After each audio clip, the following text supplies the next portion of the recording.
दोस्तों, स्वागत है आपका हमारे YouTube चैनल वास्तविक कहानियाँ में, जिसके माध्यम से आज हम जो कहानी सुनाने जा रहे हैं उसका नाम है उधार का बोझ। एक बार किसी वित्तीय समस्या में फंसकर तेनालीराम ने राजा कृष्णदेव राय से कुछ रुपए उधार लिए थे। समय बीतता गया और पैसे वापस करने का समय भी निकट आ गया, परंतु तेनाली के पास पैसे वापस लौटाने का कोई प्रबंध नहीं हो पाया था। सो उसने उधार चुकाने से बचने के लिए एक योजना बनाई। एक दिन राजा को तेनालीराम की पत्नी की ओर से एक पत्र मिला। उस पत्र में लिखा था कि तेनालीराम बहुत बीमार है। तेनालीराम कई दिनों से दरबार में भी नहीं आ रहा था।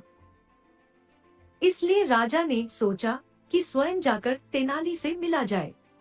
साथ ही राजा को भी संदेह हुआ कि कहीं उधार से बचने के लिए तेनालीराम की कोई योजना तो नहीं है।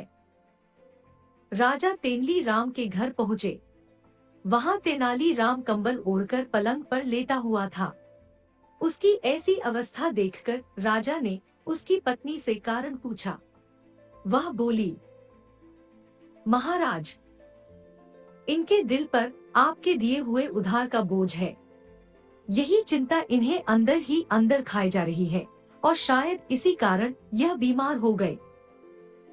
राजा ने तेनाली को सांत्वना दी और कहा, तेनाली, तुम परेशान मत हो।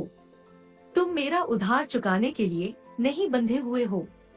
चिंता छोड़ो और शीघ्र स्वस्थ हो जाओ।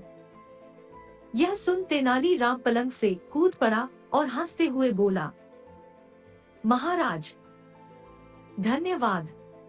यह क्या है? तेनाली, इसका मतलब तुम बीमार नहीं थे। मुझसे झूठ बोलने का तुम्हारा साहस कैसे हुआ?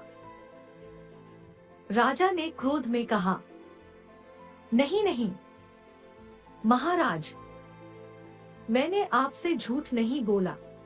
मैं उधार के बोझ से बीमार था। आपने जैसे ही मुझे उधार से मुक्त किया, तभी से मेरी सारी चिंता खत्म हो गई और मेरे ऊपर से उधार का बोझ हट गया। इस बोझ के हटते ही मेरी बीमारी भी जाती रही और मैं अपने को स्वस्थ महसूस करने लगा। अब आपके आदेशानुसार मैं स्वतंत्र, स्वस्थ व प्रसन्न हूँ। हमेशा की तरह राजा के पास कहने के लिए कुछ न था। वह तेनाली की योजना पर मुस्करा पड़े।